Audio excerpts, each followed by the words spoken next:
31 साल की उम्र में खाली लौट कर गया था। बुरा वक्त इन टाटा, टिस्को, उषा मार्टिन और ये की यमुना ऑटो ने क्या है, इसका भी आएगा। हम उस इंतजार में बैठे हैं, हम उस इंतजार में बैठे हैं। आज जो IAS IPS हमसे आंख दिखा के बात कर रहे हैं, एक दिन उनकी वर्दी की गर्दी भी थमेगी। हम उस इंतजार में बैठे हैं। और बिल्कुल हौसला देकर जाइएगा अपने आने वाली पीढ़ी से। यहाँ जीने के लिए कोई नहीं आया है, यहाँ कोई अमृत पान करके नहीं आया है। ये किताबों की बातें हैं, ये फिल्मी दुनिया की बातें हैं। रियल लाइफ में कोई अमृत पान करके नहीं आया है। बस अपने बच्चों को जरूर बताइएगा कि हमारे साथ अन्याय क्या हुआ है, हमारे साथ जुल्म क्या हुआ है, और उनसे जरूर कहिएगा हौसला रखना। इसी धरती में 1600 के आसपास ईस्ट इंडिया कंपनी आई थी। इसी धरती में, यानी भारत की इसी धरती में 1600 के आसपास ईस्ट इंडिया कंपनी का आगमन हुआ था। भले वो 300 साल 350 साल बाद गई, वापस लौटी की नहीं लौटी। ठीक है, टाटा का भी 100 साल हुआ है। अगर ये अपने कार्य में बदलाव नहीं लाते हैं, अगर ये झारखंडियों के साथ अच्छा व्यवहार नहीं करते हैं, तो उम्मीद करते हैं ये 100 साल का जो टर्म पूरा किया है, 150 साल आते आते इनका भी वही हश्र होगा जो ईस्ट इंडिया कंपनी और अंग्रेजों का हुआ था। देखते हैं कि आज ये अन्याय करने वाले कितने ताकतवर हैं। अरे मानते हैं आज इनके पास पूरा सिस्टम इनकी जेब में है, लेकिन हमें विश्वास उस प्रकृति पे है, हमें विश्वास उस पे है जिसने दुनिया बनाया है। अगर सच में हमारे साथ अन्याय हुआ है तो जरूर किसी न किसी बहाने इनसे हमारा इंसाफ लेगा, इनसे हमारे लिए न्याय मांगेगा, हमें पूरा विश्वास है। आज बड़ा दुख होता है, आज हमें इतना दुख होता है कि ये कंपनियां आज हमारी मिट्टी पे खड़ी है, आज ये कंपनी हमारे गांव पे खड़ी है, और आज हमारे लोगों का तिरस्कार किया जाता है, हमारे लोगों को फर्जी मुकदमे में जेल में भर दिया जाता है। आज बहुत दुख लगता है। उम्मीद करते हैं ये दुख के बादल एक दिन जरूर छटेंगे, हमारा समय जरूर आएगा। उस दिन के लिए हमें मेहनत करना होगा, हमें संघर्ष करना होगा, और हमें इंतजार भी करना होगा, इंतजार करना होगा उस दिन का। समय ताकतवर होता है, हम और आप ताकतवर नहीं होते हैं। हमारा समय आज बुरा है, हम मानते हैं। आज हम बदनसीब हैं, आज हमसे लाचार बेबस शायद दुनिया में कोई होगा कि आज हमारे गांव उजड़ गए, हमारे खेत खलिहान उजड़ गए, आज कंपनी का धुआं हमको मिला, उस धुएं से बीमारी हमको मिली, और आज नोट छापने का काम पूरे इंडिया के लोगों ने किया, और बदले में आज भी हमारे लोग भूख से मर रहे हैं। तो जरूर हमारे साथ न्याय होगा, उसके लिए हमें पहल करनी होगी, उसके लिए हमें एकजुट होना होगा, उसके लिए हमें संगठित होना होगा, उसके लिए हमें अपनी लड़ाई लड़नी होगी। और लड़ाई तब तक लड़ेंगे जब तक हमारे लिए एक नया सवेरा नहीं आएगा, तब तक हम ये लड़ाई लड़ेंगे। इस बात के लिए कोल्हान वासियों को तैयार रहना होगा। क्या आप तैयार हैं? क्या आप तैयार हैं? लड़ाई लंबी होगी, क्योंकि इन्होंने निर्मल महतो जैसे बब्बर शेर के सीने में गोली दागने से परहेज नहीं किया था।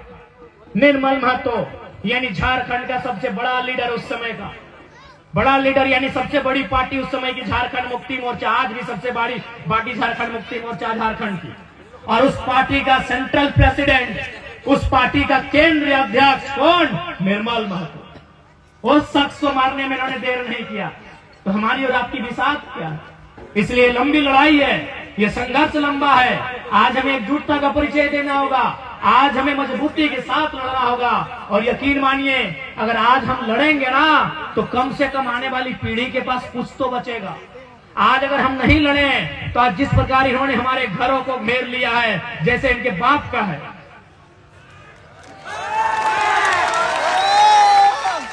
आज जैसे ये बाउंड्री वॉल करके बैठे हैं, जैसे इनके बाप का है, इनके बाप ने पहाड़ को काटा है, इनके बाप ने खेत बनाया है, बस समय इनका है, इनकी जेब में पैसा है, और जितने अधिकारी पदाधिकारी सब केवल शपथ लेते हैं संविधान का, लेकिन सब पैसे के लिए काम करते हैं। जिस दिन हमारा दौर आएगा, जरूर ये बाउंड्री वॉल भी टूटेगा, और ये जो अन्याय करने वाले लोग हैं उनका हौसला भी टूटेगा,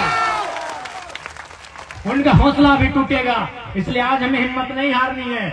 अपनी हिम्मत को हौसला दीजिएगा, अपने अंदर के गुस्से को एक पात्र में, एक सांचे में ढाल कर रखिएगा।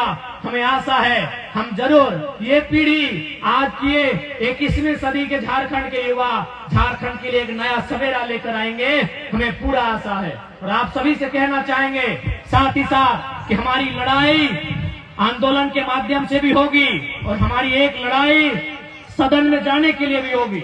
हालांकि हम लोग लोकसभा का चुनाव हार गए, कोई बात नहीं, लेकिन हमने एक बात कहा था कि याद रखना गालिब, अगर आप जीत भी गए और हम हार भी गए तो हमारे हार के चर्चे आपके जीत से ज्यादा होंगे। और वो हुआ। जो जीते हैं वो मुंह लटका के बैठे हैं कि मंत्री पद काहे नहीं मिला। जो लोग जीत के गए हैं दिल्ली, वो मुंह लटका के बैठे हैं कि मंत्री पद काहे नहीं मिला। और हम हार के जेएनयू जा में बैठ रहे हैं, हम हार के इंडियन स्कूल ऑफ डेमोक्रेसी में बैठ रहे हैं, हम हार के दिल्ली की एग्रीकल्चर यूनिवर्सिटी में बैठ रहे हैं। ये हमारे चर्चे हैं। ये हमने पहले ही कहा था, इसलिए कोई बात नहीं। लोकसभा का चुनाव हारे हैं, हौसला नहीं हारे हैं। हम लोग लड़ने के लिए आए हैं, हम लोग झारखंड की जनमानस की हिम्मत बनने आए हैं। हम लोग कभी समझौता नहीं करेंगे।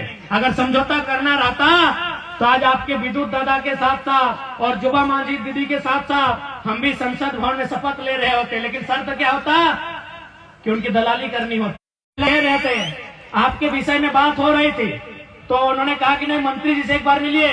क्या अगर मंत्री जी के पास जाएंगे तो झोला लेके जाना होगा।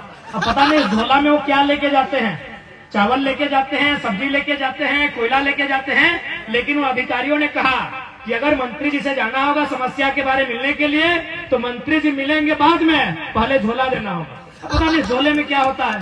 तो यही हाल हमारा होता, यही हाल हमारा होता। अगर हम सांसद बन भी जाते हैं, एमपी आज अगर बन भी जाते हैं बीजेपी कांग्रेस जेल में मालचू में जाके, तो यही हाल हमारा होता। हम टाटा पे बोल नहीं पाते, हम जमुना ऑटो पे बात नहीं कर पाते, हम विस्थापन पे बात नहीं कर पाते, हम पलायन पे बात नहीं कर पाते, हम आईएएस आईपीएस के साथ सवाल नहीं कर पाते। तो भैया हमने यही कहा है कि पारसनाथ टाइगर हैं, आजाद रहना पसंद करेंगे। आपको आपकी गुलामी राजनीति मुबारक हो।